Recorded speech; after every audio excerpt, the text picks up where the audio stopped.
back, episode 2 of Road to the Road Hole, and this is a disaster already because I have managed to burn my finger at a barbecue, which means that me playing golf right now is just not going to happen.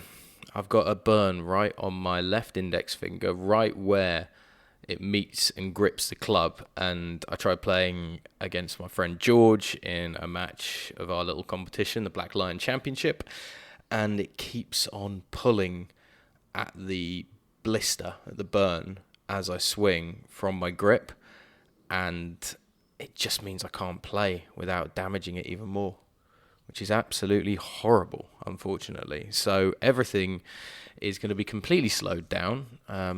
All the matches that I had lined up for the next few days are going to be completely turned off and rescheduled for another time. And I just want to make sure it's right and healed for when I go to Scotland, because I'm not missing out on playing Royal Dornoch or St Andrews. So if anybody has any super useful ideas of how to heal a burn blister as quickly as possible, that would be great. Also, I'm going to buy some oven gloves today. It's a good reminder that actually to buy oven gloves, because using a tea towel on a skillet pan with a red hot handle that's been in the oven at 200 degrees for 30 minutes is not enough. And it is a lesson that you learn very quickly when you're holding it. It was so stupid. It's all part of a nice barbecue that we're having this weekend to celebrate the new house and stuff. And it is going to derail what was going to be as well the time that I had to put what I learned at the last lesson I had into effect. Also meant I had to cancel my lesson this Monday, recording this on the 24th of January. I had a lesson with Ali Halliday booked in to try and solve my massive pull left with my irons and my shanks with my wedges, and that has been cancelled, and I won't get to see him until after the Scotland trip as well. So I'm not fancying myself on playing the best golf up there, so we'll have to see. But still calling this episode Lessons Learned, not just because I've learned not to handle a boiling hot skillet at 200 degrees without oven gloves, although that is one of the lessons that has now been learnt. What I did do is I booked an emergency lesson with the assistant pro up at Leighton Buzzard, Will, to try and see what he could do to sort out my shanks with my wedges. And it's taught me a very good lesson that self-analysis on the course is not the way, and if something's going wrong, you need to have somebody to look at your golf swing as you're playing, as opposed to getting ideas from mates midway through 18 holes. Basically, with my wedges, they've all been shanking off to the right really badly, like especially on a full swing shot. Pitches and chips, not so much, but on a full swing wedge with the 54, even with the 50, which was my gap wedge was my go-to club. I used to love that thing, and now I've got no confidence in it whatsoever because they've all just been going right, and I was struggling to understand why. I assumed I was hitting the hosel, which you would, I guess, assume with a shank, or I would assume with a shank anyway. I could be wrong in that, as I'm still obviously very new to this whole idea of treating golf with some sort of sincerity. So I was thinking that I was maybe standing too close and being too close to the ball. So while I was out on the course, I was trying to kind of stand away. I was lining up the ball on the toe end of the club to see how that would work, if it would encourage me to do confident strike through the middle as opposed to finding the hosel at all. I had a friend look at it midway through a round, and he said something similar. I looked a bit close, and none of it was working at all. So I booked in an emergency 30-minute lesson with, as I say, with Will at Leighton Buzzard Golf. I've had a swing session with the pro at Leighton Buzzard, Kevin, and that was amazing. When he did a swing analysis with me, just after I joined, we had 30 minutes. He just corrected my wrist slightly, and then I went out and shot 3 over on the front 9, which was without a doubt the best I've ever played through 9 holes of golf. I capitulated in the second half on the back 9, but it really showed me that what he was saying, there was something to it. However, with Will, I'd never had a lesson with him before, so I was kind of interested to see what the coaching lesson would be like, what he would use. Kev had like a big iPad and was drawing lines all over it. Alistair down at the driving range where I get most of my lessons has something similar with his phone, and he can draw lines all over it and show you the correct body position that you want to be in, and when you hit a good shot and why you've hit a bad shot when you hit the bad one. And then Will had like pretty good digital camera that he just put into like frame mode, so you could click through the frames of the video that he filmed to show what I was doing wrong.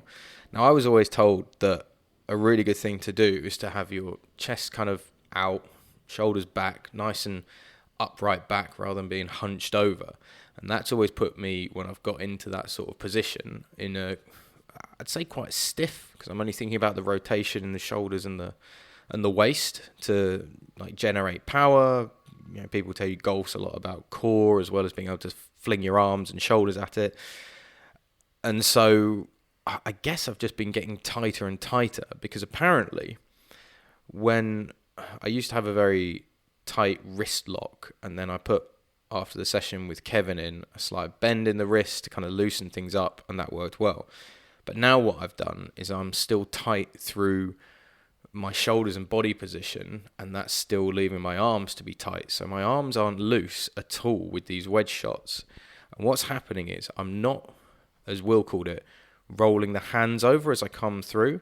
So as I come back, it's fine on my takeaway, but then as I come through, it's so tense and tight that I'm actually leaving the club face massively open, and that's why they're all going right. It's not hosel shots, it's just any shot. I mean, it can easily hit the hosel at that point, but it can also, it's just coming off a extremely open club face, because I'm keeping it open, because I'm not loose enough in the swing coming through. And it feels like I'm playing golf again from the very, very beginning now, because what we did was Will said, I want you to feel either with your left hand or your right hand that you are turning them over as you come through, to have that back of the left hand or the palm of your right hand facing where you want the ball to go. And try and feel that as you come through, that turn, to make sure that it always stays looking at the path as you want to do. Because if you do that, the club face will then be straight with you and come straight off the club face and hopefully go. We also, to kind of get this feeling, did a lot of shots one-handed with the wedge in my right hand, because it's my left hand, I think, that is preventing the club face from turning and getting in line with where it wants to be.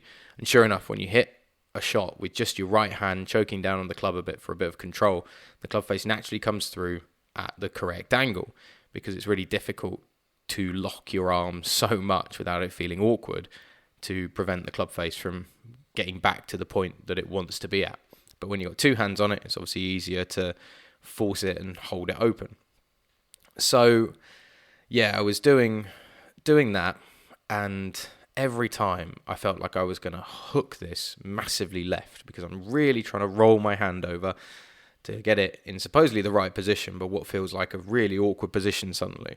And this is bearing in mind that like my 54 and my 50, I've never until the last few weeks had this problem before. I've never felt any sort of shank really from it. I've always, as I say, always been really strong with my 50 degree, especially from like 110 yards in. It's always been a great go-to club. But yeah, it's a really weird technique to feel like you're trying to pull it left as much as possible. And actually, even with that over-exaggeration, all you're doing is getting the club face back in line to send it in that right direction to where you want it to go. And I thought I cracked it or got a feel for it, and then didn't, just after the lesson on the practice range, messing about up there. And then I was hoping to really try and nail it down out at Dunstable this weekend before playing Monday, Tuesday, Wednesday this week. And no, now everything is on hold. So if anybody's got recommendations for blisters and how to, as I say, solve them, do let me know, because I need this shipshape ready and repaired, ideally for the next 24 hours, but hopefully by Wednesday, I don't think that's going to be the case because it's a pretty nasty burn. And as I say, where it is where the finger is really gripping on the club. But also, if you're trying to be a bit loose, it does move. Like the driver grip I've got, it's one of those cord grips. And I think the cord grip actually does even more damage, as you'd expect, with kind of the thin layers of cord running through it, so it's more grippy, and it just rips at the skin. And I embarrassed myself at Dunstable Golf Club yesterday because it was meant to be a match in this competition with a friend of mine, and I couldn't hit a shot, and I was getting frustrated that I was in pain and I couldn't hit a shot. So I had a proper strop on the course, just so angry and annoyed, and I lost the match 7-6, and then I was just chipping. I literally just chipped and putted around the course. Me and George did a scramble between us, just playing 2 balls each, but barely any of my tee shots got used. I was trying to work a way to hold the club without having my index finger on it, and kind of placing the tip of my index finger on it and then gripping with the other 3 fingers a lot instead. And that was okay for a makeshift kind of scramble, but isn't going to fit in well doing 18 holes of any sort of like competitive golf or fun golf. That's the thing. It doesn't have to be competitive. It's just got to be fun, and it's just not fun when you can't really hold a club or swing.